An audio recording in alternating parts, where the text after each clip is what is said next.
totally whipped it out. All right, I didn't realize there was going to be joints in there. It had that Simon Templar gold cigarette case. I would hate aspect. someone to just clip the phrase and you just whipped it out. Let's not.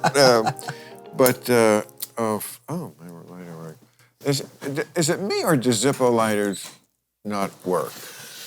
No, they're a great idea, but they're not very practical. I don't want to like diss a product, but I just feel like no. I wish they were the greatest. Like I wish I could smoke just so I could smoke Lucky Strike. I think I must be doing it wrong. You put the lighter fluid in the back, and it sort of saturates. No. That shit doesn't work for me. No, the minute it runs out, the minute it runs out of lighter fluid, you throw it away and buy a new one. But it only works.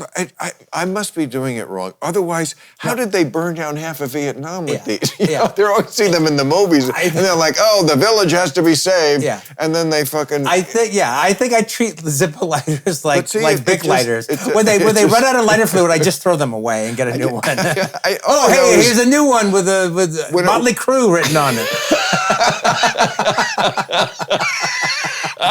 Here's a new ZZ Top's written on this one. I don't even like ZZ Top. Okay. I just know when it works, I feel fortunate. Oh, see, I blew. Oh, there no, it is. What are you talking about? Your flame is good. Another thing I don't want them to clip. But listen, before I forget, I did want to say there is an expression in French, l'esprit d'escalier. Escalier. I know esprit de corps. I don't know esprit d'escalier. Everybody knows esprit de corps, idiot. I didn't say that I was special. I'm saying that's the one I know. Well, plainly you're not. If you think that's impressive. No, but esprit. Everybody knows esprit de corps. Go ahead. This is a very recherche, to use another sort of pretentious French word. Phrase. I don't know where I came across it, but I always loved it because it pertains to a part of my life that I find very frustrating. It means escalier, stairs, esprit. I don't know how that is translated literally, but what it means is the thought you had that you wished you said. Oh, wow. And now you're on the stairs. Yeah. You're leaving. And you go, oh, I wished I'd told the boss's wife her meatloaf was great or whatever. Oh, wow. You know. I actually have one of that when it comes to you and your show. I have it every week. Yeah. Okay. Of course you do. Of course you do. Of course you do. Of course I do. And when you were on, I said it to you in the green room. I just said it to you over there. But I wished I had said it on the show proper, which is that the reason I was imploring you to continue your career is because I felt your last one, Once Upon a Time in Hollywood, was this departure from revenge. You were very sweet in that. But wait, I wasn't used to you being sweet. Let me finish. Okay. Revenge into a love story. Yeah. Because this would then be the third time I didn't get it out. It's a love story, even though it's between two men. And that is such a departure for you. And to me, it says, oh, I'm in a new chapter in my life. I'm guessing this has something to do with the fact that you're married. I wasn't married when I made it, but I was going to be married. Okay, but there you go. You're in the honeymoon phase. Yeah. So it makes sense that you would make a love story movie after so many years of revenge movies. Well, no. Not just revenge. No. I know that. Right. I know what you mean. No, there makes a lot of sense to that. I mean, look, I think there also is a little bit of age going on, and the idea that I was 6 or 7 during 1969, but I was living in Los Angeles. So I remember what it was like driving down those streets. You were only 6? Yeah. What year were you born? I was 1963. Fuck you. How do you know that? That's amazing because those years make a difference, and yet all those 60s references, which just tickled me to the end of the earth. Well, because I was plugged in. I was like, what you're complaining about young people now about they're not interested in older stuff. I prided myself on my pop culture knowledge going back 20, 30 years. Can I tell you, putting in a little detail is the secret of success. Yeah. You're a master of it. Putting in a little detail like a Screen Gems production. Exactly! I can't tell you how much that makes my day, how much that is a finger up my ass. Not that I really want to finger up my ass. I'm just using that You phrase are, because society likes that. No, but you are the perfect generation. Well, you're the perfect age of the perfect generation. So you were young enough at this time, full on going on television. You spent hours with that remote control in your hand, clicking this and hearing the Screen Gems logo as it finished up on a show, going on to something else. Sweetheart, we didn't have remotes when I saw Screen Gems. They didn't exist. We didn't have color. No. I mean the old clicker. That was past the Screen Gems era. Yeah. You're talking about a time. I mean, the time the movie takes place. Yeah. No. There were still 69. There were still. Not in 69. Yeah, there were only four. There was only four things, but it was like There were no clickers. Yeah, in 69, really? There were. For the big family console, yes. Not for the little piece of shit black and white. Not for my family. I believe you. I believe you. My father did not get when you bought the TV that came with the stereo and the radio and the place to put your records and two speakers. Okay, yeah, they came with the fucking clicker, dude. I love that. I still, I have the old stereo here on the property somewhere in a guest house because I couldn't part with it. It was a piece of furniture. Yeah, it's absolutely furniture. And you put shit on it as if it was furniture. And in it. Yeah. Like half of the thing was, my father was... If you didn't put your records there, then you could get really creative and who knows what you could fucking put there. But half of it was like, it was like this thing that was like yay high. Yeah. And it looked like a credenza. You opened a drawer this way and there was the turntable. Yeah. Very modern. Absolutely. And the other way was where you stored your albums. And depending on how, if it was a little of an older nature, you actually had a little kind of curtain you could close on the TV screen. you know what kids are saying? They're listening to this going, and then they started to churn butter. They're like, how old are these fucks? Go to bed, you little assholes. Well, I did not do a lot of serious TV watching of that apparatus, but I saw that apparatus. But you obviously absorbed that stuff at a very young age. There's an aspect in Once Upon a Time in Hollywood where it's like, whenever you see Brad Pitt driving, it's kind of like the money shot. The money shot is slightly lower than him in the passenger seat looking up. And so you get all the going around. But there's a reason for that, because my stepfather, who was taking care of me at that time, he was a piano bar musician. So during the day, he was a piano bar musician. Yeah, like the movie The Family Baker Boys, one of those kind of guys. Tinkling the Ivory. Yeah, exactly. Singing the hits of the day. Patter? I'm sure, yes. Was Patter involved? Yeah, he was actually... Could you give us some? Well, it was like, it was, depending on what the gig was, and it was all in like the East LA area. All right, East LA? Yeah, well, that was before it was completely Vato at the time, Vato? Well, Mexican, Okay, sure. Yeah, it was like, in 1969, it was like Latino, but it was, but there were still tons of clubs in San Gabriel and all kinds of places like that. Is this the area of Jackie Brown? Torrance? No. That's the area that I grew up in. Okay. That's the area I grew up in. But the thing is, just so that you know, so my stepfather, he worked in these piano bars and they had cool names. Like one was called My Old Kentucky Home. Another one, and I remember the clubs and I remember the matchbooks from the clubs. But the coolest one, of course, I'm going to think this is cool, was this club that he worked at, was like the main club he was working at during our main years together, was a place called the Drinkers Hall of Fame. And how you got in the Drinkers Hall of Fame, it's like famous Hollywood drunks.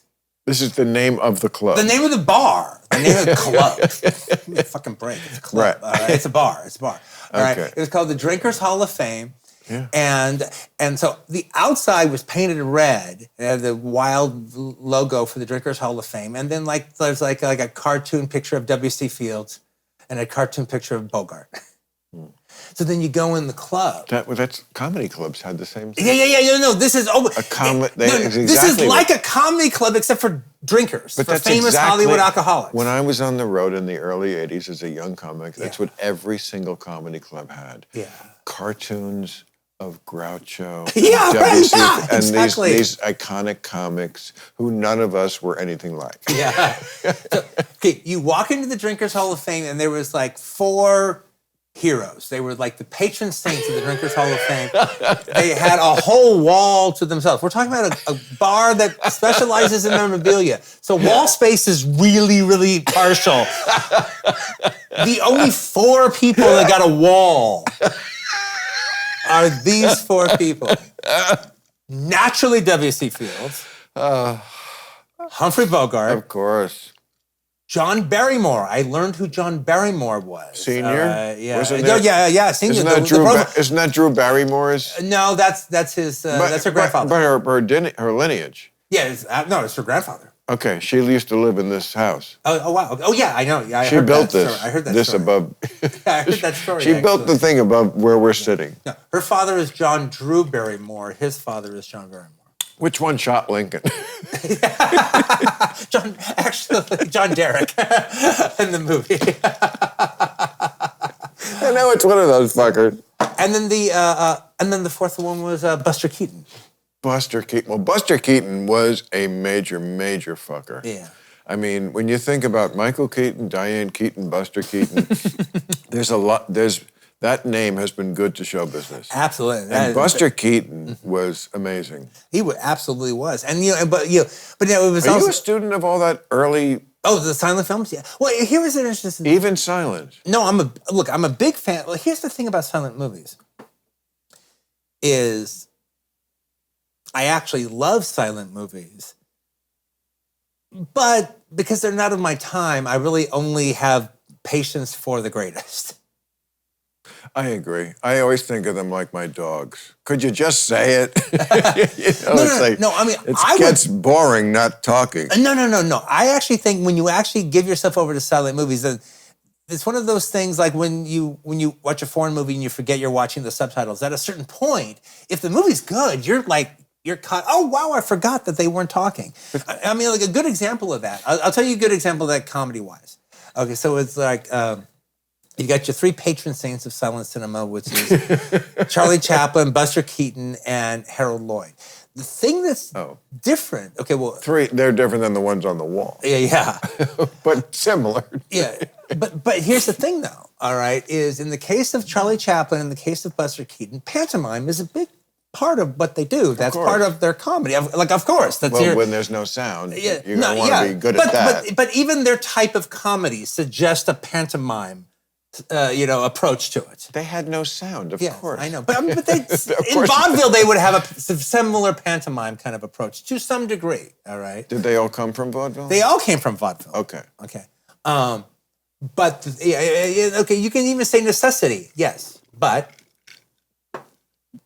necessity or not, they made it work for them. Boy, did they. Harold Lloyd is different. He sounds like me. Right. He's an actor. He's acting. He never shuts up. He talks all the time. Also, he's an innovator.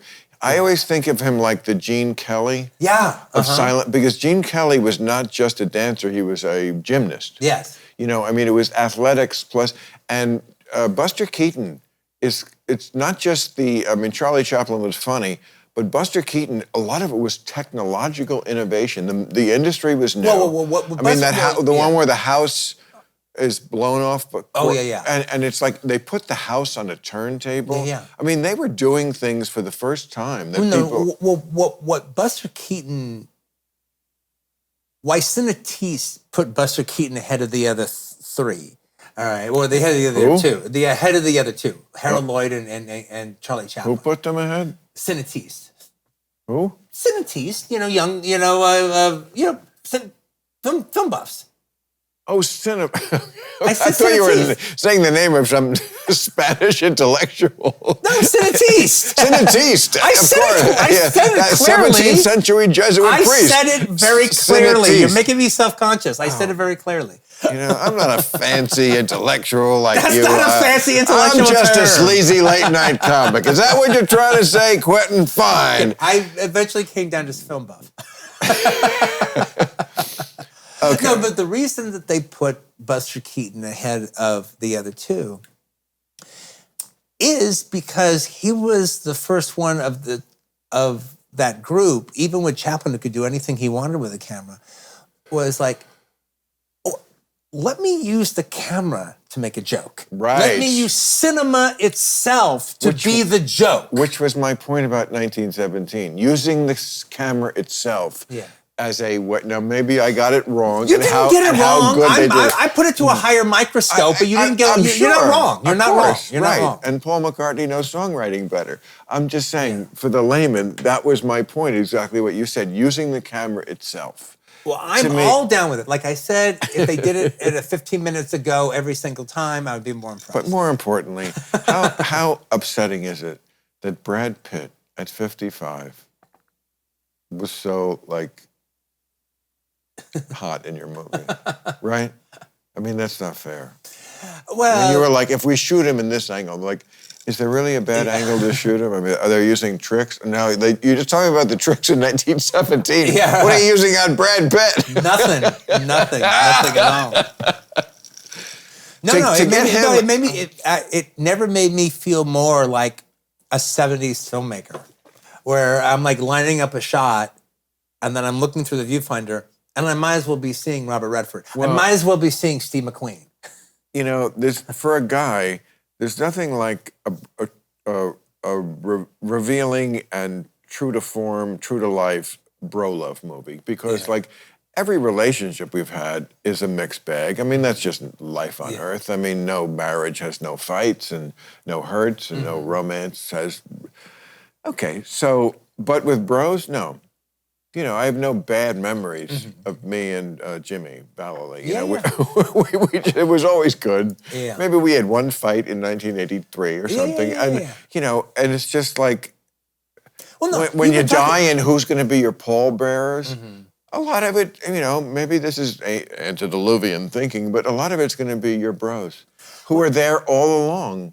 Of course it's going to be your wife if you're still married and stuff, but and so to see two guys who have this sort of symbiotic but still real love for each other, and I acknowledge you do your thing, I do my thing. They complement each other. Yeah. I mean, Brad Pitt is perfect as the guy who's like, I don't have to be the star because I'm cooler. Even as the guy who's not the star. To me, that's the big takeaway, right? Not that Leonardo DiCaprio wasn't cool, but I think even he would say, no, he's full of angst, where Brad is Pitt, zen. Exactly. The true epitome of if you're going to buy zen, and Brad's interpretation of it is pretty fucking perfect. Right, and I think they're playing the right characters. Yeah. You wouldn't want them to switch them like Brando did in, remember when he switched roles in Mutiny on the Bounty? Oh, yeah. Halfway through the movie. Right. You know what? I think I should be playing the king, and he should be playing Sir Lancelot. I should be the hero, all right? And you should be Captain Blythe. I don't know what I was thinking for the first 6 weeks of principal photography. I was playing the wrong part. Anyway, my bad. So you're out. I literally had an actor, Jago and Shane came up to me. He's a terrific actor, but he came up to me and he goes, look, I was thinking about a different way that my relationship with the Broomhilda character could end. Oh, really? Oh, okay. What do you think? I was like, well, I wrote it down, okay? So you can read it at your leisure. And so I read it, and it's where he kind of saves the day. I'm reading it, it's like... he has Broomhilda, he gives her freedom papers, he sets her off, he never touches her, he doesn't touch her, And you wanted Django to be the hero. Well, yeah, yes, exactly. So like the next, well, it's just all his. He comes to me, he goes, so what did you think of it? I go, what did I think of it? Oh, your rewrite where you're the hero? Are you actually one of the villains? No, that's not okay. No, I'm not doing that. So the fact that you wanted Django to be the hero and the fact that you put his name in the title, are those connected? There's a random connection. Club Random is brought to you by Signal Wire. Ever been on a typical video conferencing call with a bunch of people? It's virtually impossible to understand anyone, especially if they're all talking at once. You don't believe me? Remember what it was like the last time a bunch of you tried to sing happy birthday to grandma on a video call because we were all locked inside? Nobody was in sync because the latency sucked. That's not the way it is with Signal Wire. Signal Wire has virtually zero audio and video latency, so you can see and hear others in real time, not a plug for my show, although you should be watching it. The guys behind Signal Wire's technology are the same people that developed the tech behind Zoom and the Ring doorbell years ago. Smart people. But since then, the technology has gotten so much better, so they decided to develop their own products as Signal Wire. Signal Wire's advanced communications platform allows product builders and developers to create more natural, real-time interactive experiences. With Signal Wire, everything from simple one-to-one video calls to interactive broadcasts like concerts or seminars or my favorite, giant virtual church gatherings, with thousands of participants, can be easily integrated into any app, product, or website. And the video and audio quality is far superior and uses less bandwidth so your computer won't freeze up. TV and film studios love using it for remote looping and audio recording. Imagine turbocharging your company's website, app, or other products by integrating Signal Wire. Visit signalwire.com/video to sign up for a free account and mention Bill Maher or Club Random to receive an additional 5,000 video minutes for testing your app for integration. Go to signalwire.com/video, integrate real-time video and audio into your app, product, or website, and be light years ahead with Signal Wire. Go to signalwire.com/video today, or you can go to Bill Maher just nailed a fucking another .com commercial. I have to say, you know, there are very few directors who, like, I could name all your movies easily without thinking about it in order. I can do that with a few musical groups. Like, I can tell you all the Beatle albums. Like, a lot of people could with the Beatles. Well, of a certain era. Other people have clueless. But, you know, I could say, oh, yeah, there was Please, Please Me. And then there was, you know, With the Beatles. And then the Hard Day's Night. I know them. I don't have to, like... You know in order Rubber Soul. I haven't memorized them. Yeah. I just know, yes, it was Rubber Soul and then Revolver and then Sgt. Pepper. I know the years and... I could do that. That's very rare in any art form, but I could, without thinking about it, I haven't thought about it. I know that Reservoir Dogs was your first movie. I remember where I was. I remember 1994, Pulp Fiction. There was a girl who had like a snippet of that movie on her like outgoing message. Well, you remember... Which bothered me. Well, you remember it was like, so we're editing... This is not just a dick-sucking contest, but, all right. I would hardly call it a contest. But the thing is, I'm editing Pulp Fiction, and I'm watching this show, Politically Incorrect on Comedy Central, that I think is just amazing. I remember. And I like it so much that I'm going to my editor, Sally Minky. I'm like, hey, you know what they said? You know what they said last night? You know, and so every day, you know what they said this night? You know what they said this? You know what they said that? And then after like 2 weeks of it, I go down to, I think did you guys shoot out in New York? We did. Okay, so you shot out in New York, but you were having an LA week. And you were like, so I didn't know you were in town, and you happened to be, you were probably shooting in Television City. CBS. All right. Where we still are. Yeah. And so I'm at some local bar. I remember. Oh, I'm at the fucking Olive or something. The Olive. The Olive, okay. I know it well. So I knew it well. I'm at the Olive, and all of a sudden, it's like, you're there, but you're like just there. You're there with your crew. You've just finished your show. You're drinking. You're having a good time. Right. I've just finished the fucking episode. Right. I'm like, oh my God, Bill, well, you don't know who the fuck I am. No, I did. We, at Politically Incorrect, were so buoyed by your fandom. You were our first fan. I swear to God. We wore that like a badge of honor. That we dined out on that. Oh, good deal, man. Absolutely. It was like Quentin Tarantino likes us. The New York Times. By the way, the last time I ever got any publicity in that paper was when that show went on the air about a year, and they like to cover new and it was like the headline. It was like in their art section, like a .02 rating, and no Morton Kondracki, who was a panelist on one of those round table news shows that were big. Remember the one Dana Carvey used to imitate? John McLaughlin. Eleanor Clift. It was very fun. The impression was so much better than the show. No, exactly. No, if the show was that, but there was a lot of that, like point, counterpoint. Jane, you ignorant slut. So... Oh, no, I forgot what we were talking about. You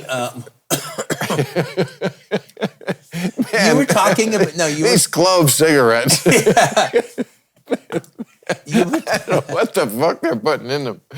But I have a feeling it's not cloves. It was interesting what you were talking about. Because I know. And now I can't remember at all what it was. I can't remember what we're talking about. Okay, I had it, but then you muddied the waters, and now I let it go. You know what? It's like a butterfly. It'll come back. That's how I always say. I always tell the kids who come to me for advice after we sing at church, I say, you can, because this younger generation has too much angst. And I'm like, I learned something a long time ago. Happiness is like a butterfly. If you chase it, you'll never get it. Yeah. But if you stand still, it'll land on your head. Good night, ladies and gentlemen. This has been the Craft Music Hall. Oh, I was watching this movie, McKenna's Gold. Oh, yeah, I've seen McKenna's Gold. Of course you have. That's why I thought of you. McKenna's Gold. It's so your era. It's hard to watch. I still have to say the thing that I want to say. I wanted to say to you during your show that I didn't. So let me forget that. You go now. McKenna's Gold. It's hard to watch this movie. not think of you doing doing a tribute. Doing a tribute / parody. Yes. Because that, you always cut that line perfect. Like where you're like, it's sort of making fun of it, but more than that, we love it. Well, thank you very much on that. I mean, like, it's so true. It is where I'm kind of. It is where I'm coming from. It's what you want to get in the audience. It's like, yes, I can, because we are two people. If you're just trolling at it, then you're not coming from the place that I'm presenting it from. We are always the person we are in the present and the person we came from. And the person we came from is less sophisticated. Yeah. So, like, you can do something from our past, and it's like, oh, I remember when I loved that. Yes, I was a little more of a dummy, and it's a little more naive, but it's still beautiful in its own way. And now I can look back on it and that's actually very good. That's actually love it, and not in a snarky way. No, that's actually a very good description of the most actually nuanced part about what I do. Right. Yeah, that's very nuanced. Yeah, no, that's in the crevices, that's in the cracks of or in the folds of what I do. Yeah. No, if like I had to watch a movie every year, like Hugh Hefner famously used to watch Casablanca every year. Now, he was born in 1925. That came out in 1943. I mean, it's one of the classics. Yeah. Usually, when they do those lists of great movies, it's one or two. It's like so he would show it every year. I could watch that over and over again. I've seen it 3 times. When it comes on, I resist seeing it because I'm like, you know what? I want to give it a little time. You can burn anything out. But it would really be on that list of movies I could watch over and over again. But speaking of Casablanca, I love the way I'm taking both parts of this conversation. Right, okay, yeah. Speaking of Casablanca, are you ever bothered by movies that make very successful but make absolutely no sense? That movie makes no sense. Casablanca in particular? Well, because he has the letters of transit. Yeah. Which allow you to get out of the country, which is occupied by Nazis, who are sticklers for the law. And as long as you have the letters of transit, well, we're not the kind of people who just use brute force. You've got the papers. And the whole premise. We're kind of really all about bureaucracy, so. And killing people. Yeah. They're Nazis. Yeah, but they're equal. Killing and bureaucracy. But that's a stupid movie. I mean, and yet it works. Yeah.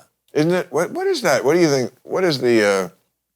Well, I've actually had an interest... I mean... Charisma. You can't buy it. Well, look, when it comes to older classic movies from the 30s and the 40s, that's just a different time period. On the other hand, I was like watching a couple of different 70s movies, and I was surprised that I had a different response to them.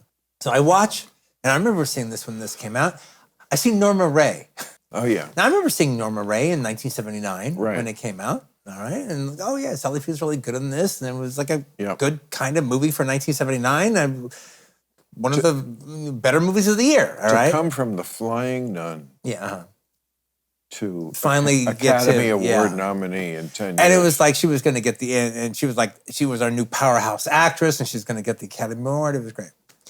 So I watched the film like 2 years ago, sometime maybe even a year and a half ago. So I watched the movie again. Remember that picture where she's up with the sign? She got the union sign. Yeah. So I'm watching the movie and I'm like, well, wait a minute. Okay, this town depends on this on this factory. Okay, and what we don't have now is we don't have factories that are giving everybody in the fucking town jobs. And even the people who don't have jobs in the factories, it's factory adjacent the jobs. Right, it creates the entire community and maybe like 2 other neighboring communities after it. All right? Precisely. She wants to bring a union there.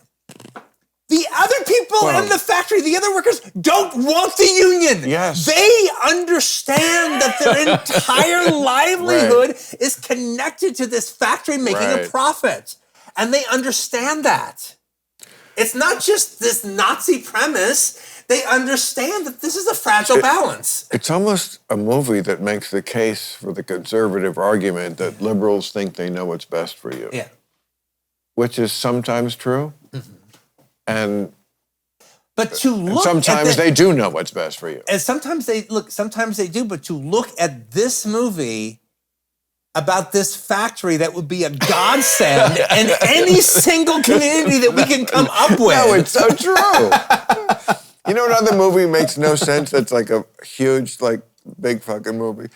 And I love it, by the way. And you're not supposed to love it anymore, but fuck you. Gone with the Wind. Oh, which one? Not which one, but what part? Gone with the Wind. Well, what part? I mean, that I would like to play. I'd like to play Red Butler. Red Butler has the most amazing speech. No, but you sound like you were going to say what was wrong with it. Let me do Red Butler's speech for you. Okay. And then if you want to cast me, I'm not only going to convince you to continue your career, but I'm going to convince you to put me in it. No, I don't want to do that.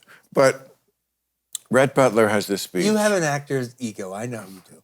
Of course. Of course. Well, everybody in show business does, even the writers. Mm-hmm. No, but you have an actor's ego. You know you could have gone farther as an actor if you wanted to. I could have gone farther as an actor in a limited type of acting. TV. Club Random is brought to you by Expressvpn. You may not know this, but your internet service provider can see every single website you've ever visited. That's fucking terrifying. That's why even when you're at home, You should never go online without using Expressvpn. Expressvpn is an app that reroutes your internet connection to secure servers so your internet provider can't see what you're doing. Expressvpn also keeps all of your information secure by encrypting 100% of your data with the most powerful encryption available. It's up and running in one click and keeps you protected. ExpressVPN is available on all your devices, phones, computers, smart TV. So there's no excuse, really, for you to not be using it. Protect your online activity today with the VPN rated #1 by Business Insider. Visit my exclusive link, expressvpn.com/random, and you get an extra 3 months free on a 1-year package. That's expressvpn.com/random. expressvpn.com/random to learn more. Club Random is brought to you by Solo Stove. Let's talk about Solo Stove. So these are fire pits that make your backyard fantastic. It's the perfect reason to get outside with friends and family and build lasting memories around the fire pit, unless you drink too much. But that's a different ad. Solo Stove fire pits are brilliantly engineered with premium stainless steel and an airflow system that maximizes efficiency while minimizing smoke. It's easy to light with a few bits of starter. Your fire is blazing in minutes. I like things that are easy to light and blazing. And it's portable. You can take Solo Stove with you on camping trips. It makes me wish I liked to camp. Ever sit around a fire pit with a big fire going? The wind changes direction and you're inhaling burning hot wood chips. Not with Solo Stove because it's smokeless. My friend Jimmy got one and was going on and on about how easy it was to unbox and then start a fire. And there's no messy cleanup after. There's no big hunks of charred wood, just pure white ash. Shop now and get up to 30% off fire pits all month long. And use promo code RANDOM at checkout to get an extra $20 off. Plus a lifetime warranty and free 30-day returns. Just go to solostove.com. And remember, you get $20 off when you use promo code RANDOM. We were talking about stupid movies and Gone with the Wind, and I got it. And I was going to do... That was as far back as you went? Okay, cool. Clark Gable, and this is Clark Gable, who was the coolest. Mm-hmm. He was one of the... Right, don't you think? I mean... I never loved him, but yes, he was definitely of that era. He was cool. Yeah. Come on. I never loved the dude, all right? But he was always like But you know why he my grandmother Okay, loved. So Gone with the Wind is a stupid movie because Scarlett, she marries the bad boy. Yeah. Rhett Butler. Yeah. Right? Yeah. He's the bad boy. She pines for Ashley Wilkes. Yeah. Who is the stiff. Well, that's always been the problem. In reality, you'd marry the stiff and be pining for the bad boy. It makes no sense. But it doesn't matter because it's Clark Gable. Well, in a weird way, though, it sets the standard for that type of story because the thing about it is, after that, like somebody like Pauline Kael can make a comment and say the Rhett Butler role versus the Ashley Wilkes role, and you know exactly what she means. Was she still around when you were making No, she just quit the year before I made my first movie. She quit the business. What do you think she would have said? We have no way of knowing. Well, I did, no offense. Yeah, well... We have no way of knowing. It's kind of true, come on. Well, she gave interviews, You would... Right? Oh, about you? She mentioned... Yeah. Good? Yeah, it was good. Yeah, no, it was really cool. No, she was apparently like... Why didn't she review it then if she was around to give interviews? Well, she had officially retired, but then people would call her up and have lunch with her. And they'd ask her what she thought about this movie or that movie, and she would I remember that era when you were like the new... I mean, I'm telling you, the girl had your snippet of your movie on her answering machine. It bothered me to no end. I mean, you were like... It's very rare when like there's the rock star treatment to a director. Yeah, no, that was... Right? I had a good situation. Yeah. It's interesting. Well, it was interesting. You were a rock star director. Well, it was just it was also really lucky because the whole American independent film movement happened to explode at the exact same time that the grunge independent alternative music thing exploded. I'm not familiar with the American Independent. What? No. My movie was part of the American all of a sudden, Is that an official thing? Yeah. Well, it was just all of a sudden low budget movies. All right. All of a sudden, people were thinking about that like the way you used to think about it, like an independent rock record. Okay. The way people would think, not just just the commercial stuff. Right. Oh, hey, look, people might think about American independent movie like the way you would think about a Little Reed album in the mid 70s. And so people start, so that became. And that was the 90s. That was the 90s. That was this thing. And before that, you're right. It was a little more bloated and. Sex Lies and Videotape kind of changed a lot of things. Yes. Right. And then by the time I came in, then there was just like every year there was like another kind of success like that. They all didn't have to be American, but it's like, there's Mine, and then there's Train Spotting. What was those? I went to high school, I swear. What were those years like for you? Like the rock star years? Like, did you do a rock star lifestyle? Yeah, kind of. Really? For a while. For a while. And it was easy to do. Give inquiring listeners all the details. No, I don't want to do that. But, no, I don't want to do that. But it was like... the correct answer, by the way. Yeah. But it was interesting because I was... But what about teenage boys who want to live vicariously now and masturbate about the thought of what you were doing in 1994 and who we were doing it with? Could you give us... You don't want to be nice to masturbating boys? Well, what are you, heartless? See, the thing is, it was similar to like a rock star on tour because I was kind of going on the film festival tour.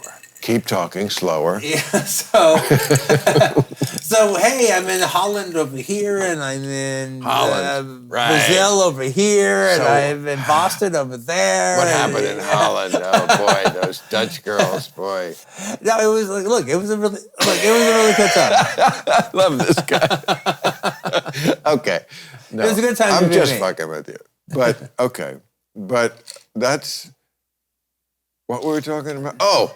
Gone with the Wind. I'm going to do my Clark Gable impression of you and get a part if it kills me. Okay, so what was cool about the Clark Gable role, Rhett Butler, in that movie, not only he looks great, but also he's the badass. Yeah.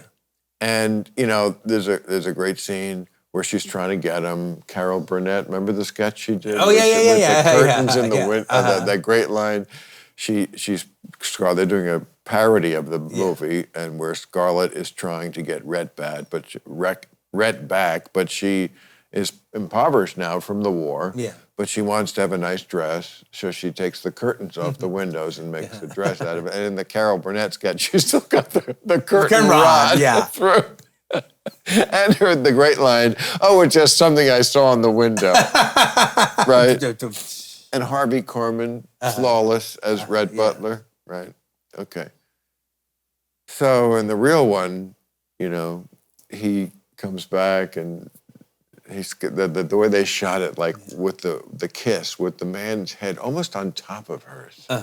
There was something very 1939 about putting people in that position where the man is so over. Right.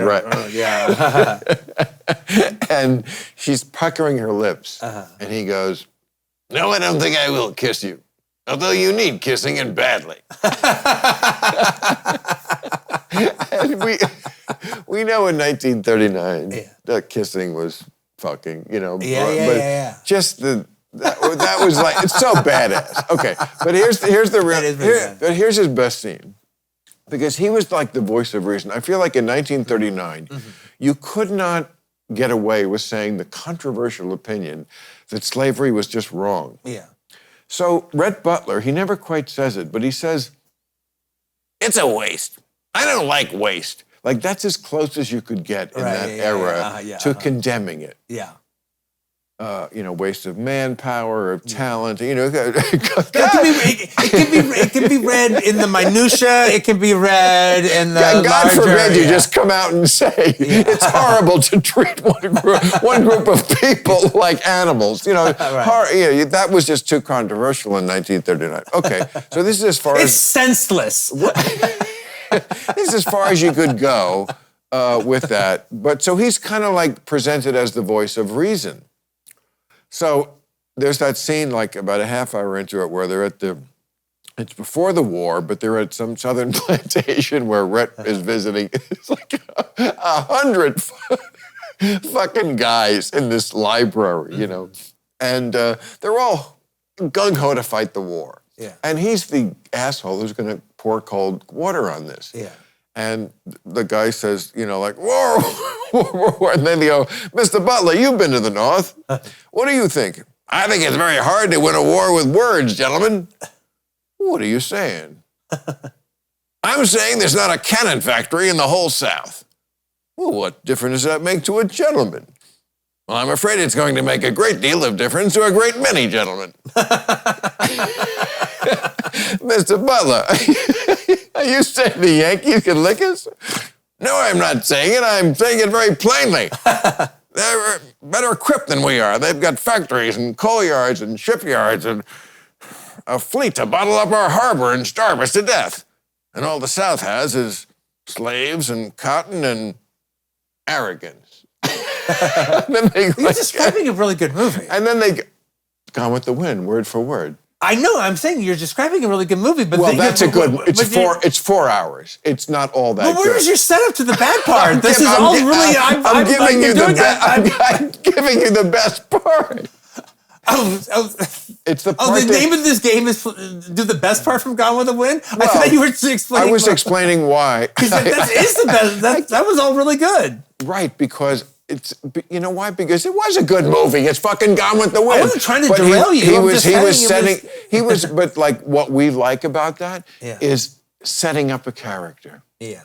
Like we see right from the beginning, they're all going to go to war, and this guy is like, he's got his eye on reality. Yeah, it's like, hey, we don't have the industry. It's a very, what? We don't have the industry.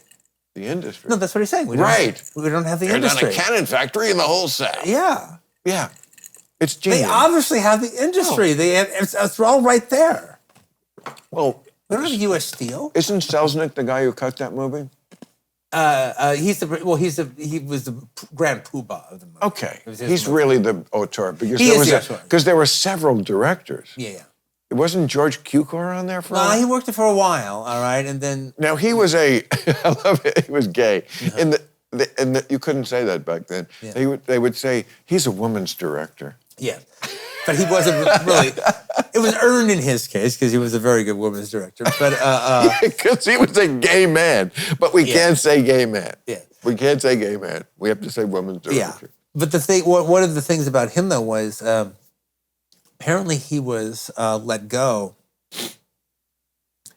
because Clark Gable resented his attention to Janet Leigh's performance.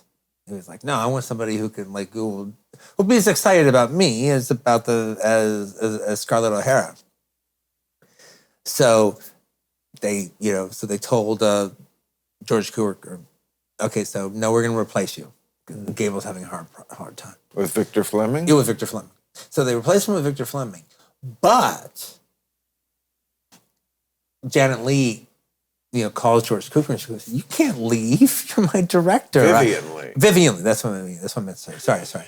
Vivian Leigh. Sorry about that. The kids are Googling and they're confused. She was in the Psycho with Hitchcock in 1960. Right. Sorry, that was a big mistake. Okay. Vivian Leigh. Thank you very much. So married Laurence Olivier. Yeah, married Laurence Olivier. So Vivian Leigh said, "You can't leave. You're my director." And so then he would get together with her in the night and kind of go over the next day's work. Typical gay man. Secretly getting together with the woman. Well, okay, so, by the way, this reminded me of what we were talking about. It could have been hours ago, could have been minutes ago, I don't know. But about movies that are stupid. Mm-hmm. Okay, so Gone with the Wind, stupid. You never said the stupid part, though. The stupid part is that I did. You don't remember.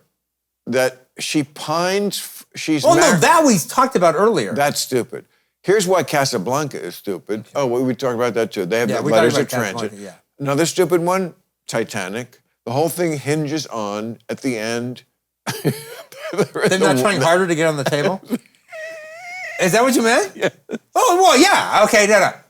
You watch the entire movie.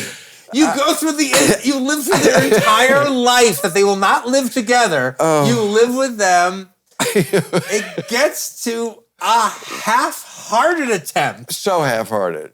Right. For the table. So true. Oh, well. Hey, whoa. I'm freezing to death. We're going to try this like a couple of more times. It's like the voiceover is like, he saved me in every way that it was possible for a person to be saved.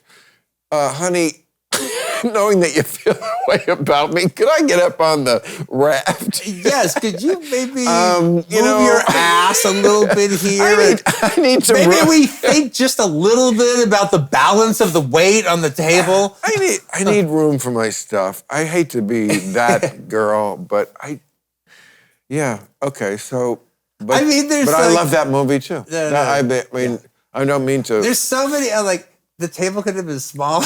There's so many things that they could have done that have you not asked that question. No. The table happened to be, no. That table looks big enough for two people. It does. That's the problem. That's the problem. You hit on it. I've been thinking this for years. Yeah. That's the problem. If they should have made the table a little smaller, because otherwise it just looks like you're kind of being a dick about this. I was so with you when you wanted to get away from the rich asshole. You are with them every step of the way of the entire 3-hour movie. Actually, and then all of a sudden you're right there with them there and you go, wait a second. Try a little harder. Wait a second. Don't be the we. I personally related to Billy Zane when he grabbed a child and said, I have a child. To me, that's the hero of this fucking thing. He gets off the boat by stealing a baby, claiming it's his. I mean, that's the American way. Okay, well, I have no idea what time it is, but... No, but you actually, you busted me because I say it all the time. I use it all the time, especially when I'm talking about movies, because I kind of learned it from Pauline Kael. I use the we. Use the what? I use the we when I'm like, no, we want this. You want this. All right. So I don't say I. No, I'm kidding. I mean, we do. I really don't admire Billy Zane. But when to me, that's the badass way. That's the badass way to write critically. What kind of movies do you hate? Like, is there a type of kind? Like, there's, like, for me, like, I will watch romantic comedies. Sometimes I only want to watch a romantic comedy. But I do find them, they try my patience. And I don't have a lot of respect. It's a very, I mean, I guess the old school ones with, like, Spencer Tracy and Claudia Colbert or something like Katharine Hepburn. Yeah. Were they great? Were they No, there's some. The ones that are really funny kind of fall more into the category of screwball comedy, which is where the romantic comedies of today came from. But it's always a man and a woman, right? Yeah, absolutely, And there's a flirtation, and there's like. I mean, like It Happened One Night, and. Well, that's a good example of one. Bringing a Baby is another good example of one. What is the Streisand Ryan O'Neal movie of What's Up, Doc? Yeah. Is a great one. Is that a remake of a? No, it's not a remake. But it is a tribute. Yeah, it's kind of a paraphrase remake. All right, that's a special genre unto himself. It's a paraphrase remake of the movie Bringing a Baby. Right. And Cary Grant. Yeah, Cary Grant and Katharine Hepburn. And Jimmy Stewart. Yeah. Oh no, that's Philadelphia. No, that's Philadelphia. Sorry. Right. Okay, but the thing is, like, a paraphrase remake is like the relationship that Dressed to Kill has with Psycho. Oh. All right, where it's like, okay, so it's not a remake of Psycho. I see. But right. There's no way you're watching Dressed to Kill and not thinking about Psycho. Right. But the director knows that you're watching Dressed to Kill thinking about Psycho. I think so he can actually hit Psycho points because you're on the same wavelength now. And now he's kind of remaking the movie without remaking it, just doing his own twist on it. I think it's called a ripoff, but no. And when it's that done, when it's done like that, there's a rip. Right. There's ripoff. Right. You know, but Dressed to Kill and Psycho. No, he's riffing. You know, somebody once said originality is undetected plagiarism. That's kind of true, right? Yeah. I mean, nothing is completely. Well, no, I've always said no. Well, everything is to be kind of harvested and taken. Absolutely. I mean, it's all about entertaining people. There's no business, right? But now, but now, I mean, that's, but you're in the one profession where that's actually not the case because every comedian is very strong about their jokes. No, I came up with this. I came up with this routine. I came up with this bit. But in movies, I feel like in any art form, I know, there is latitude. I'm saying, but you're in a thing where there is no latitude. No, there's no latitude. You're right. You have to keep getting laughs. That's true. You can fumfer around a lot more in almost any other. No, but you can't take a good joke from somebody and and you can't do that either. Even if you say it differently in a cool way and I think a better way, that's his joke. Right. But does that bother you? Are they like, oh wow, man, I wish I had that joke because I could fucking kill with that joke? No. No, I never, I mean, there are jokes you think, oh, wow, I wish I could have written that. But the good jokes for you are ones that other people couldn't do. That's why they're the best ones for you. Yeah. I mean, the best jokes in my act now, I just did a special and we taped it, not on yet, it's out in April in Miami. And the most satisfying jokes are character jokes. Yeah. I remember when I did my first series, David Goldberg, the producer, he said, like the 6th episode, he said, wow, you did great tonight because that laugh you got, that was a character laugh. That's usually a second season laugh, when the audience knows who the character is. So if I say something like there's a line in my act about now I've never been one to make fun of religion, huge laugh. I mean, it's only a laugh because they know me for a long time. And they know how I think. Okay, that's not something I'm going to have at 35. Yeah, right on. I mean, we all. No, you talked about it on your show actually about how, look, you've lived a long time in comedy, and you talked about, hey, look, it's cool showing up at the theater, knowing that these are people who could do anything in the world they wanted to do, and they decided to see me tonight. Right. No, they know who I am. Nothing. They bought a ticket. Right. This is a big night out for them. Right. Babysitter. Yeah, man. Sometimes hotel. This is a good audience. They like me so much, they're going to do this. They pre-like me. Yeah. There's nothing like being pre-liked. And there's nothing like the opposite when you're starting as a stand-up. Yeah.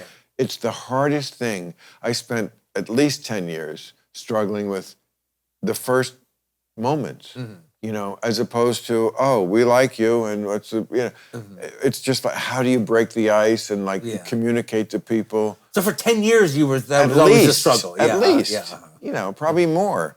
Yes, it was a big struggle, your opening line. I think my opening line when I first started was, I'm from the East, and then, I can't remember, something like Japan. I was like, it was like the Osaka area. It was you're just to get the cheap laugh. Yeah, you're surviving. Well, you're surviving, and it worked. It communicated something about me. I'm from the East, and it wasn't, it didn't offend anyone, which was certainly a problem I had and probably still do have.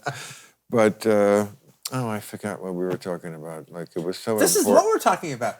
I'm just imagining you're the piano player playing you on. The piano player's playing you on, and you come in, and you say that line. Like I'm working in burlesque. Yes, Quentin, the piano player is playing me on. At the Comedy Store, there's a piano player who plays you off, and a piano player plays you on. And I followed a stripper. I didn't just come up with some bullshit. That's what they do at the Comedy Store. It is. Okay, so and you're right. And catch a rising star. Yes, exactly. I was making an inside joke. No, it's true. I know. I'm sorry. But it's like when I started, like the Catch a Rising Star was my main club, and it was about. I mean, it's not. The whole club is about the size of this room. Yeah. I mean, it was a small stage, but they did have a piano, and Richard Belzer was the big. I mean, Richard Belzer was amazing, and if he still wanted to get up and do it tomorrow, he would be an amazing stand-up comedian. Oh, absolutely. For the groove too. Yeah, I know. Yeah. Right. Okay. So he would like jump on the piano, and just the fact that there was a piano meant he could like do so many different things because you could do musical bits. Oh, yeah, right. I mean, he actually, it's funny because now that Bob Dylan is 80, one of Belzer's bits was Bob Dylan as an old man. Once upon a time, you dressed so fine, you threw the bums a dime, then you missed a big shot, which was funny because Bob Dylan was 30. Yeah, right, exactly, 35. And now that he's actually 80, it's not so fucking funny. It just is not so fucking funny. I truly believe, I'm not depressed by age, but I do find it the most fascinating topic because we evolve, we change, we go through these passages. I mean, like you were like the rock star of 1994, which we don't want to talk about in great detail. But obviously that's not where you are now, nor would you want to be. Yeah. Right? I mean, you're married. Yeah. And what's with you're not in Israel, you are in Israel? Well, no. It's like we've got homes in Los Angeles and we have a home in Tel Aviv. So about half and half? Yeah. Well, the idea... That's the perfect solution. Yeah. The idea is half and half. The world keeps conspiring against us to stop that, though, because it's like... you have a summer home in Kiev? No. We go to...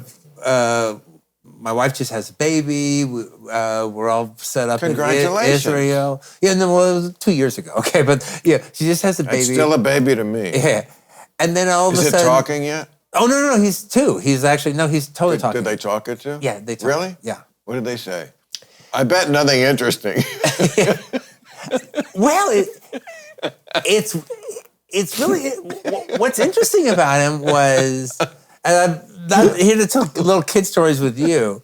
No, I know not to do that. Very hard. Yeah. But was an interesting thing about when he wasn't talking, how well he was getting his point across, how well he was making himself understood. How? Well, it was just, like a whole lot of pointing, a whole lot of like Chaplin. Yeah. A master of pantomime. Yeah, but I was like, oh, wow. Okay, or was he more of a Buster Keaton? Yeah, well, yeah, it was kind of... Was he hanging from a clock? He was both. Point? He was whatever worked. Okay. he was whatever worked. But, it was interesting, actually, to... Like, oh, wow, I really kind of know what he wants. I really kind of know what he's thinking about. And then to hear the first group of words that he starts saying, because those first groups of words, they're not just random words. No, he is learning these words to be understood. But none of this happens right in the first year, right? Not really.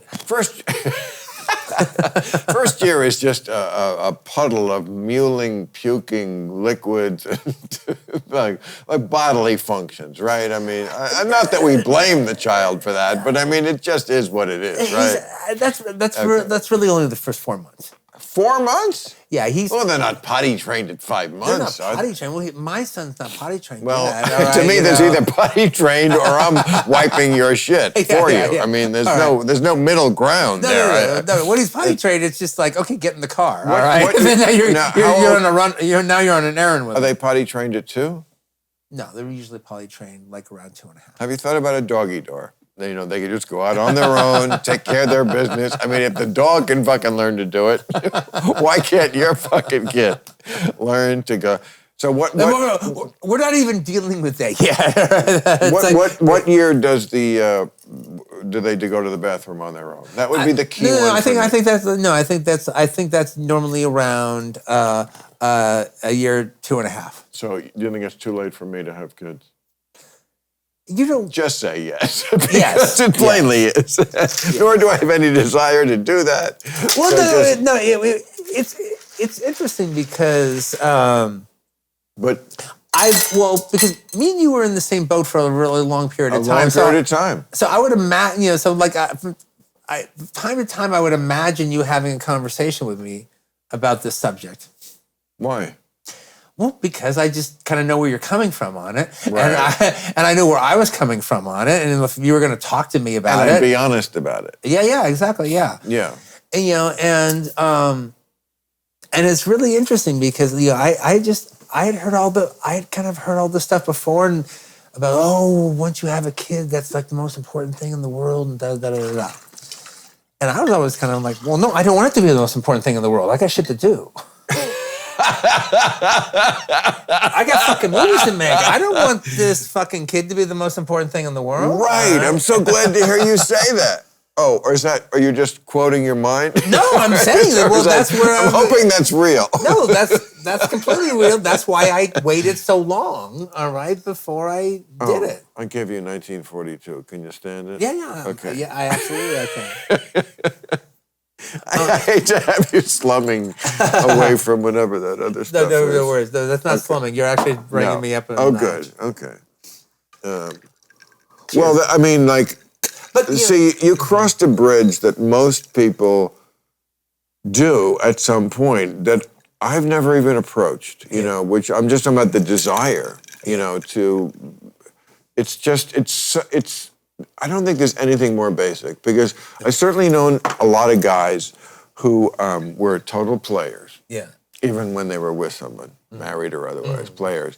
But when it came to being a dad, they took it so serious. Yeah. And that's really what it was about. Yeah. The desire for a child was more than the desire for a mate. Well, you know, it was interesting because I had a period in the early 2000s where I was like totally had baby fever.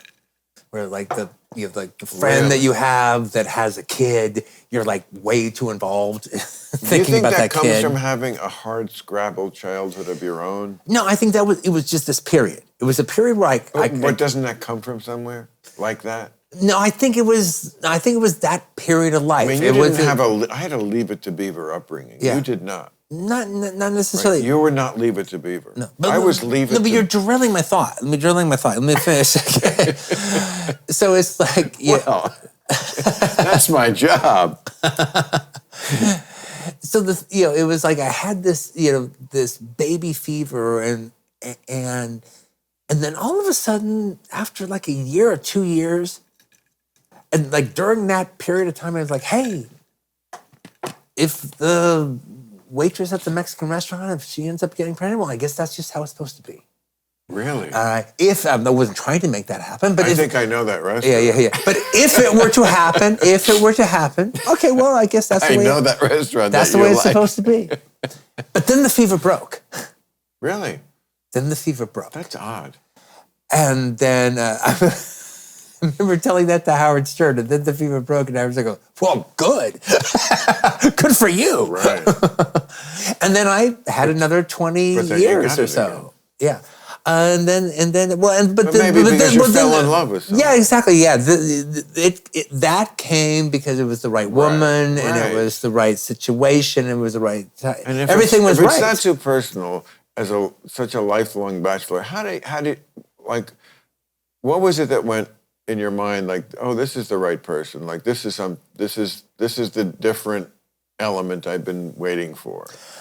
I think it was it's a well asked question. The way you put it. I think there's two things. I think there's her, and I think there's something else. I think maybe 2 or 3 years earlier, I was like, okay, if I meet the right girl, I might be ready now for something like this. If it were to happen, where before I might have put the brakes on, now I might not put the brakes on so much. Now I'm very open to it. And then I even had a couple of girlfriends in that time. I'm like, is this the one? Is this the one?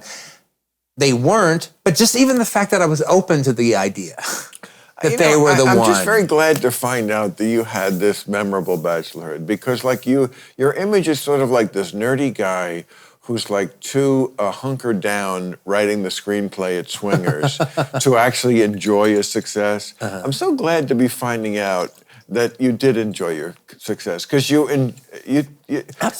I remember thinking that, and then one time, I don't remember what year this was. Don't ask me; these clove cigarettes are crazy. But like you were, it was some award show party. You know, this town really only parties during award week. Yeah. And there was some event, and I saw you getting into a limo at the end of the event with some very hot Hollywood actress who looked to be quite inebriated, and I thought, oh, good. He deserves that, just for Jackie Brown, which always one of my favorites. Oh, thank you, mate. That one really got me. Because, again, it was more of a story and less of violence. Yeah. And I always thought, like, you sometimes underestimate yourself, and then like almost no violence until the end of, and then it's so much fun. Well, but okay, because you're highlighting violence a little bit too much. I mean, that's like highlighting slapstick comedy, depending on who you're talking about. Depending if you're talking about Blake Edwards or somebody like that, where it's like. It's an element that people make a big deal about, and it's one of the things that I do well. But it's not, it's nothing to be rationed or it's nothing to be rationed or overindulged. It's an element. I don't know about that. I wouldn't, I mean, as a viewer, I don't know if I could sign on to that. I think it can be rationed. I don't think. There's not one movie of yours where I would take out one frame of it, but because that's the movie. Because the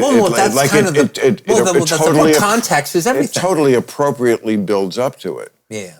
Like I felt like, again, I would have felt cheated if there wasn't like the Manson killings in reverse at the end of Hollywood. I would have. Yeah. And also it was just, as always, just entertainingly done. Again, as I think we began talking about earlier, just entertain people. Just fucking entertain people. Well, like you entertain people. I might gild the lily too much by making my movies too long, but But they're entertaining. Well, that's one of the things. Okay. I'm coming from an entertain the audience point of view. Exactly. I know you are. So am I. Yeah. I always do what's best for the audience. I mean, there are some people who are like, I never fired a writer. Well, I fired plenty. Yeah. Not because I'm a bad guy, because the audience comes first. Yeah. Like, that's what we're doing. Why are we here? It was like, I was reading a book that had this director in it, famous director. And they were talking about how, obviously it's from the 70s, and how he was taxing on the crew. Because he was trying to make a really terrific movie. Yeah. And look, he can be wrong and he can be misguided or whatever, but he's trying to make a really terrific movie. And he's a known director. But there's a reality in this business. And that is, this business makes a lot of material. They shoot a lot of shows. Yeah. It's not the job to just put people in employment. Some of the times, the people in employment are working to a higher purpose, to make something bigger than themselves, hopefully. And they can be wrong, and we can all be wrong. But in some cases, that's a movie. Usually you get that from a crew. Yes. Unless you're working on a piece of shit. However, if you don't want to be held to that kind of exacting standards, you can make the $6 Million Man. You can make Hardcastle and McCormick. No, now you've gone too far, my friend. Because those jobs are out there. That is, the industry is built on those jobs. Oh, so yes. if you want to work at that level. I always say. But you can't work at that level when you're working with certain people who are trying to push the envelope of the art. There's no shame in living in the Valley, and there's no shame in taking detective work on CBS. Yes. If you believe that, you can succeed in this town. I was just talking to your guys before I came on, You make it sound like I'm Elvis. It's the Elvis Mafia. Yeah, Sonny and Red. Yeah, me and Red West were having a talk. Red West. And so I mentioned being on Politically Incorrect back in the Comedy Central days, and I actually was able to remember every single one of my guests on the round table except for one. Who?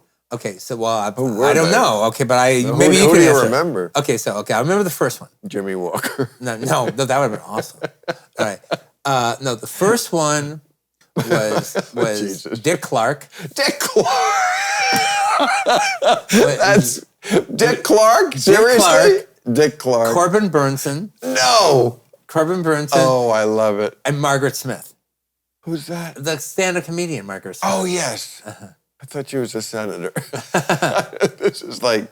Okay, so that was the first one. Oceans ago. Okay, so that was the first one. The second one, okay, I can remember two of them, but I can't remember the third one. It was Jimmy Walker. I know it wasn't Jimmy Walker. I wish, and it would have been better for the show if it was. It was me, Janine Garofalo. Well, I love her. Yeah. And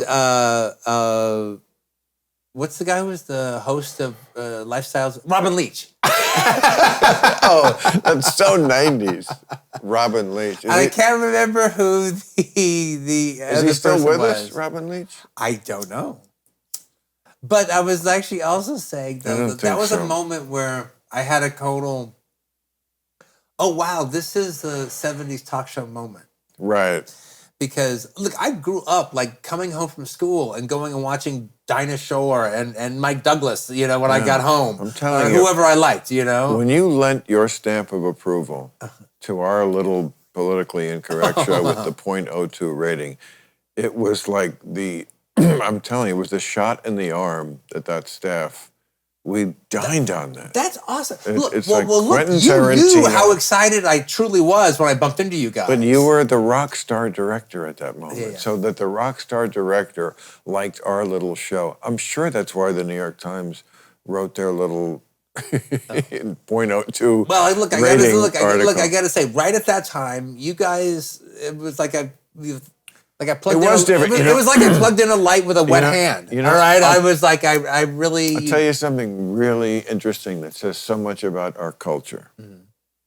I think when I started doing that show in 1993, the big worry about it, the big critique was, you can't do a show where the host tells you his political opinions, because that was what the template always was.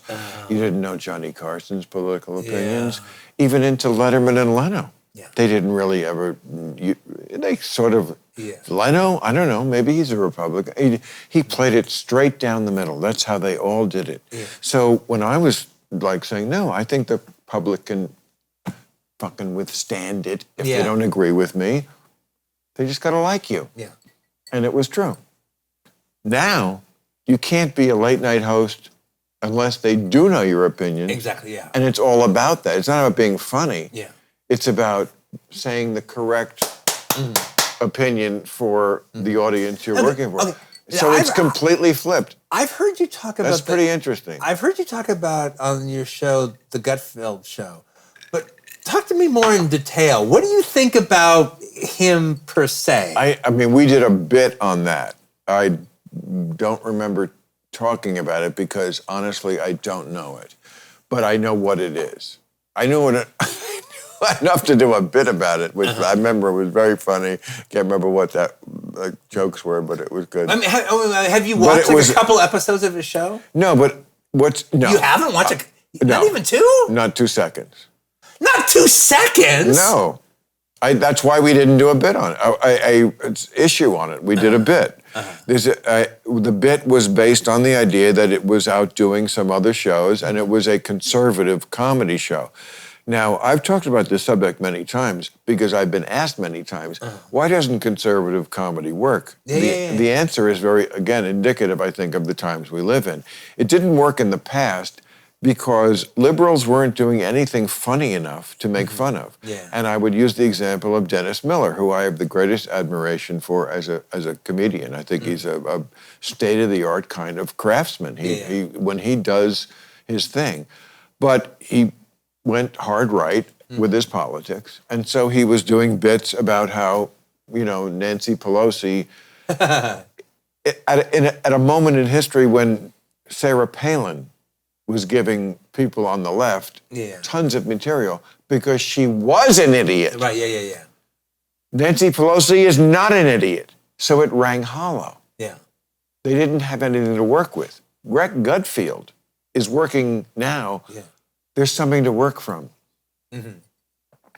Yeah. I mean, the Trumpers are always going to be the worst. The Republicans don't believe in environment or democracy, so fuck them. Mm-hmm. But the left is goofy in a lot of ways. So there is material now for someone like Greg Gutfeld to work with. Mm-hmm.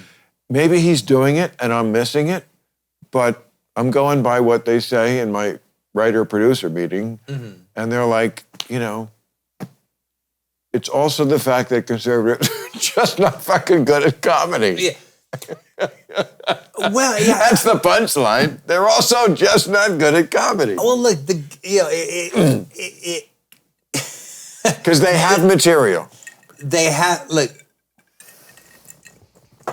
Speak. It has the feeling of it does have a feeling of the whatchamacallit, the Wally George show. All right. Oh, shit. But that's actually insincere because we're out to talk about his show for that much on this show. Oh, I don't care. No, but I'm much more concerned that we're out of pot. Are you done with this? No, I'm good with that. Can we share this? Yeah, we can totally share it. You're not like paranoid about the fucking virus, are you? No. Oh, good. The Oscar party is Sunday. Yeah. Are you going? I'm going to the Governor's Awards. What's that? That's that. It sounds stuffy. No. That's what they give the Lifetime Achievement Awards. You're getting a Lifetime Achievement? No. Sam Jackson is. Oh, he deserves one. And you did so much for him. No, it's going You've done, to be really cool. Like, among your other credits, Career Reviver. I mean, that is like your métier, right? For a while anyway, that was definitely... Jackson and Travolta, the dude in Jackie Brown. Robert Forster, yeah. Forster, I saw, he was in lots of movies after that. Yeah. Is he still with us? He just, he passed away a couple years ago. Oh, actually, okay. Yeah. No, but it was like, he was doing straight to video movies, and so it was really great power to have. It was like great. like among powers, like I could, well, to be able to go, your career will now be resurrected. That's a great.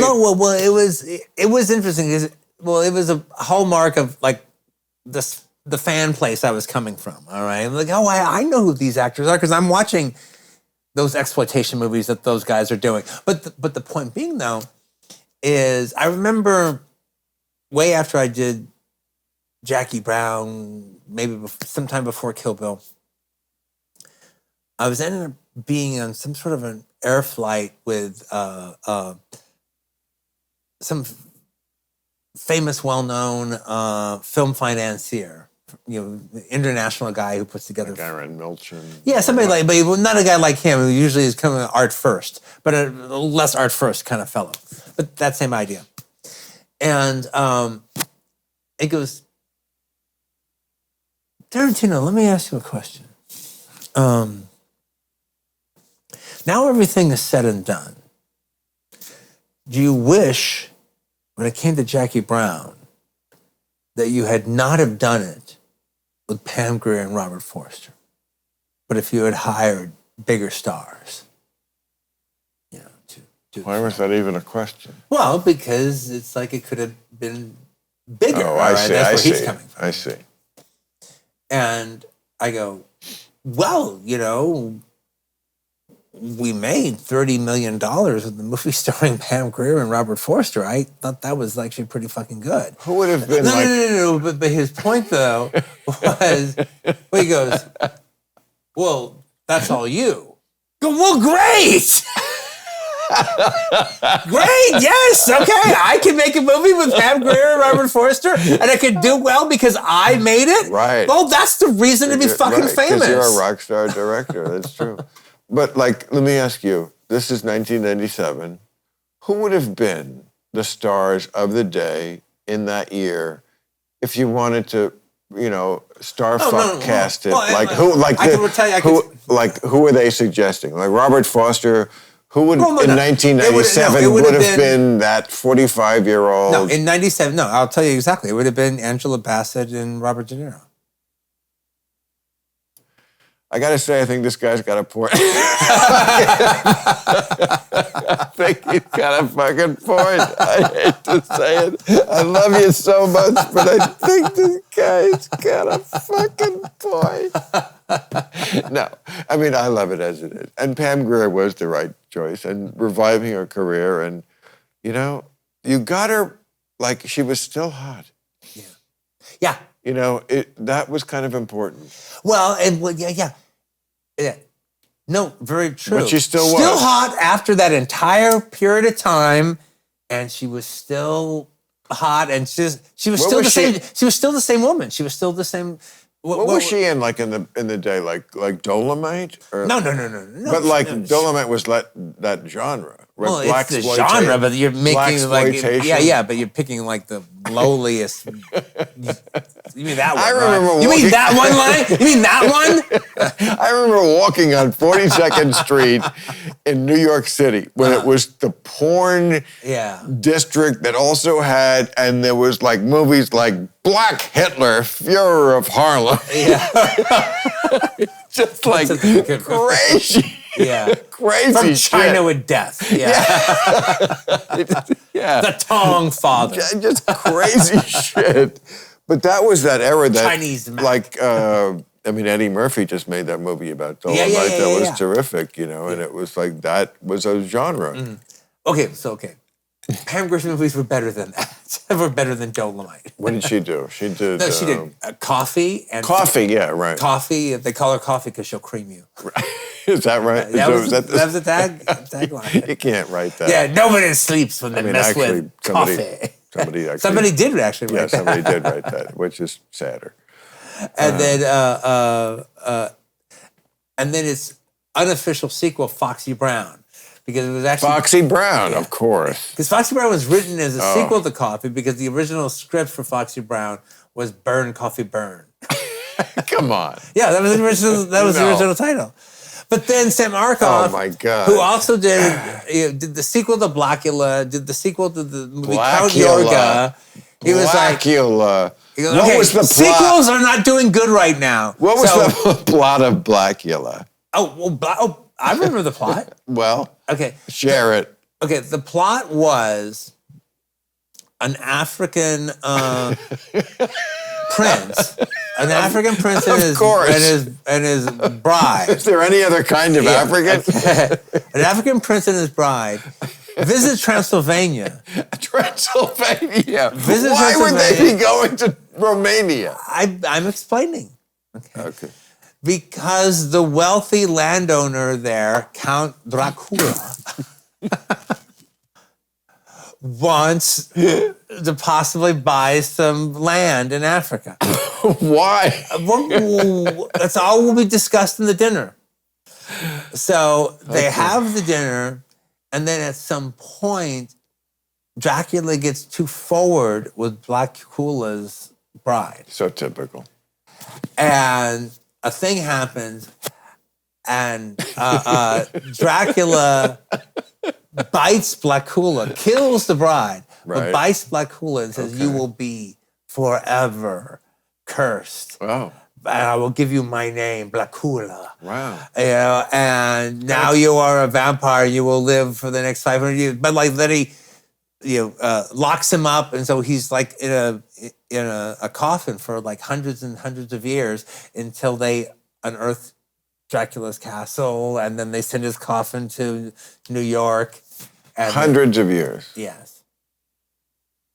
It's not like he's running around. He's trapped. He's made a vampire, then he's trapped in the coffin for that period of time until the 70s when he's let loose. Like the day the clown cried. That's not the same thing. Well, I'm just saying we're only going to get to see it like in hundreds of years. Right? I actually asked Jerry Lewis about this. But he's dead. No, I know, but when he was alive, I brought up to him. I brought up The Day the Clown Cried. And and did you see it? No, I haven't seen it. Okay, well that's the thing. All right. No, but I asked him about it. Tell the audience what that is. Okay, well, what the day the clown cried? Okay, I want to hear there's you. the audience. Okay, I want to hear you explain The Day the Clown Cried. Okay. You do it. I'm tired. Okay, it is. Jerry Lewis did a movie in the 70s that was about a Jew who was turned into a children's clown in Auschwitz to lead the children to the gas showers. All right. Now I got to interrupt and ask: was there any historical reason to think that the Nazis employed a clown to march the children to the kids? Look, that's taking a cheap shot at it. They're not coming any from Jacob the Liar or Life is Beautiful. No. I feel like give them. Look, you can say other things. You don't need to pick at them for that. That is not that different from Life is Beautiful or anything else. Well, also a movie I had issues with. You can have issues with it, but don't just. But kick it in the I'm balls just for saying, we talked about 3 other movies tonight that were stupid, or we thought the premise was stupid. Okay, you're just saying that because Jerry Lewis. It is kind of stupid to think that the Nazis would be like, we are the meanest people who ever lived, but let's get a clown to help with children. Okay, frankly, look, I've never thought about it that much. It's not in their. It's not in their profile. Now, look. There's so many things that I started that I really wanted to finish. It was a good conversation. I know, that's how good hangout conversations are. Yeah, but it is a shame. I disagree that there's any gold. I don't think there's any gold left dug in the ground. I don't think the idea is to dig to the Earth's core. I think the idea is to hop from flower to flower to flower. All right. Am I wrong? To me, look, I'm a fucking Irish drunk. I could do this for 4 more hours with you. Not with a lot of people, but I could do it with you. But yes, I guess we should wrap it up. But no, I just felt like there were so many things we started. I was like, oh, now that I have him here. But you come back. This is Club Random. You got it. It's like I was saying to Judd, one of the bad things about success is you get so wrapped up in your own work, you don't see your friends enough. Mm-hmm. And when I started out in comedy, I saw Jerry Seinfeld and Paul Reiser and Larry Miller and Carol Leifer and Richard Belzer every day. Yeah. For 3-4 years. I saw them every night. And now I never see them. Mm-hmm. Or I see them a few times a year when we have dinner or whatever, But it's because we all want to work. Well, the goal was work, and now we're working. And so No, it's weird because it's... In a weird way, this is the only way I can get you here. No, I guess... To talk to you in the same way I would normally. Yeah. But which I want to do. Yeah. Well, that's really nice. Well, look, I got it. Okay, look, I didn't know you felt that way because I remember the time I went to see you after the show, I went and saw you in Austin. Do you remember that? Yeah. Okay. Absolutely. So you had a little after the show meet. And so it was me and one of the Dixie Chicks. Natalie. Yeah. And so... Love them. Love her. Love them. Yeah. So she was there and she was just going through her big thing. Right. With George Bush. And So that was going on. And I was there with my lady. And my lady. my lady. She was my lady. My lady. Chopping broccoli. You know what I'm talking about, all right? I know what you're talking about. It's fine. All right. And but the thing is, okay, what you didn't know. Jesus. No. I was the Austin dude then. I had been there for a while and I had these film festivals there. Right. And so I knew this club and this bar, and the lady I was with had everything hooked up. I just thought we were gonna hang out. But you kind of just treated it like it was like an after show, hello, how are you? And now I'm gonna go hit the town, fuck off. Not in a bad way. What year was this? When was this? 2002? 2000? 2003? I mean, it's so odd. 2002? I mean... No, 2000. No, I take that back. 2006. Wow. Well, first of all, I'm sorry. I don't know. I can't imagine what was going through my mind. You just didn't fucking know. You weren't hip to it, all right? All I could think of is that for some reason, because like by 2006, I had let's go to this place, let's go to that place, but see, that was not communicated to me. Sometimes of course sometimes this happens. I have had this happen where I wouldn't say the person's name, but a giant movie star of a certain era, not that long ago, and they said to me, I'm playing Vegas. Well, he wants to come see you in Vegas. I said, great, I love X. But we want you to know that he's just going to come back. He's with a friend. He's just going to come back for 5 minutes. I'm like, fine. I'm great. I set him up with tickets. 5 minutes, no minutes. Whatever he wants to do. I couldn't get him out of my dressing room. Yeah. I mean, like an hour after I do it. I'm just saying, people just are always full of shit about communicating. I remember my friend Martin Lewis told me the story about Pete Townsend played as a solo act, but still, he's the Who. Yeah. Okay. The House of Blues, a small room, and he's backstage after, and no one comes back. And he thinks, oh, my show must have sucked. They hated me.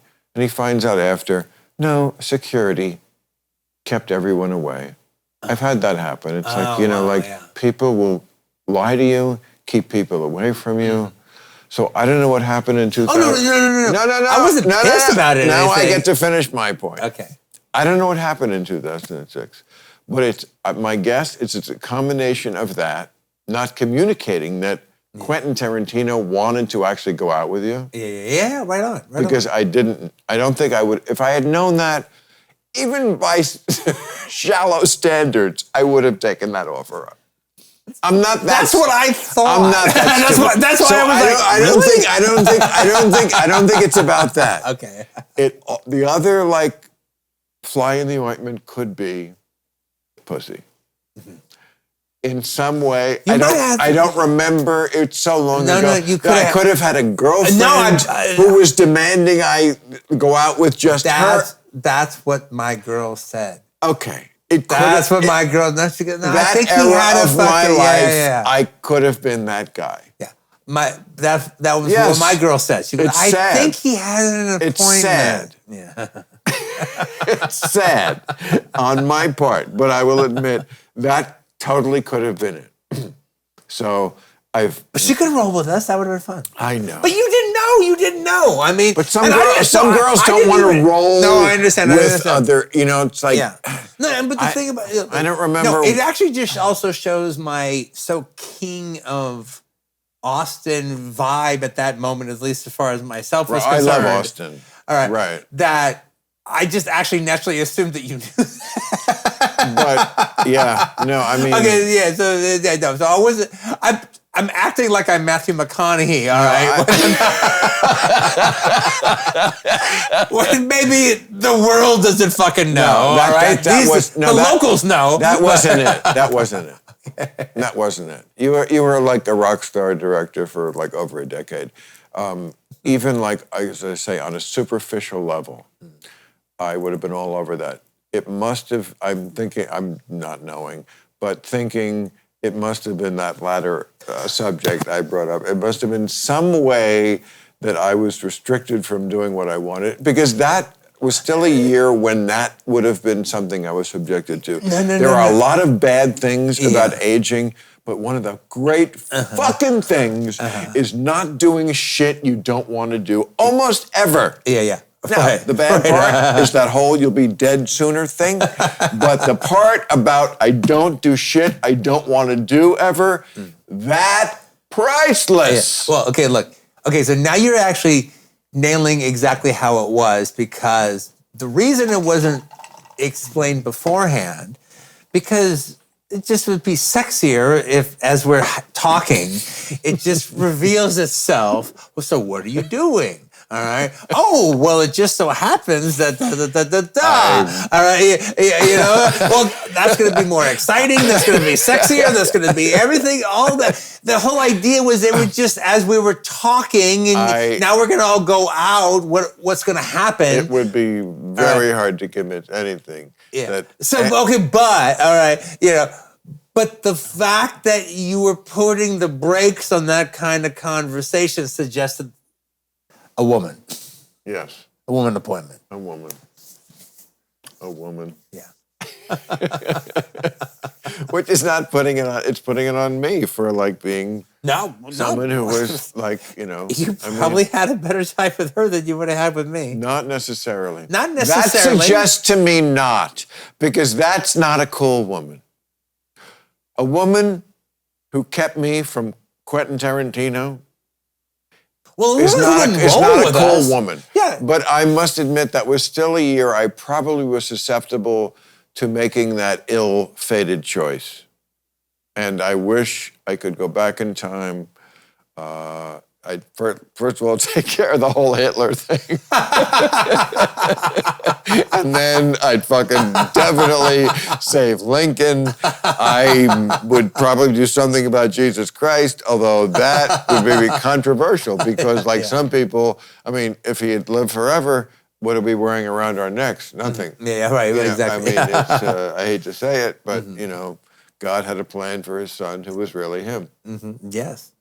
I mean, there's something suspicious about that whole religious theory. I have a son. He's really me. Okay, but you know, that was one of the things I thought that was actually that I liked so much in Religulous. And I like that you went back on it and like highlighted it. You almost footnoted it. Is when the Jesus guy at the camp. Yes, love him. All right, said the thing about, well, it's like at Holy Land, it's a whole amusement park. Yeah. Holy Land. Yeah. Yeah, and it's like, well, how can somebody be the Father, the Son, and the Holy Ghost? Holy Ghost. Well, it's sort of like water. It can be steam. It can be ice, or it can be liquid. Right, liquid. Yeah. Right. And then you guys you're finished with your day of shooting. Right. And you guys going in the car or whatever. Like, hey, you know what? That guy had a really good point. All right. It's like he had me going. He had me going for a minute. Yeah. We're throwing stuff at him. And like, that was a really good lob back. I think that's why that movie did well, is because it was not mean-spirited. It wasn't mean-spirited. It was not mean about religion. Mm-hmm. It was just like, help me understand, and I don't hate you for it, and you know, maybe I could be wrong too, but in the meantime, it is going to get us all killed. You know, that was the end. Mm-hmm. You know, we filmed in Megiddo. Well, but I mean, look, I think it's a situation. I mean, you would love that. Who knows what they would? Who knows if they care? But actually, because you guys were coming from a good-natured place, that any of the religious people that took part in it were treated very well. Very well. Yes. I absolutely. We're not making fun of anybody, and that's the only way you could have done that movie. I mean, when we pitched it, it's funny because that movie could never be made today, and almost not like much before we made it. It was a perfect time with the perfect studio at the time, Lionsgate, that would do it and not pull it from the theaters. Yeah. I mean, Brad Gray used to be my manager. He headed Paramount at that time. He offered, and I said, yeah, but the first time you get one letter that says, we're going to boycott the next Mission Impossible movie, you'll fucking pull it from the theaters. I know you will, because that's who you are, and that's fine. Yeah, right on. And Lionsgate put it out and stood by it. I mean, it wasn't allowed to play in half the country.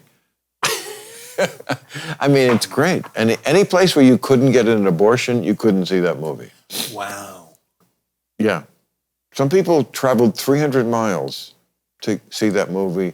Of course, they also needed an abortion at the same time. It was a twofer. It's like, I want to get rid of this baby, and I definitely want to see this movie. There's nothing wrong with that. Well, it was like, I had the baby in the right era.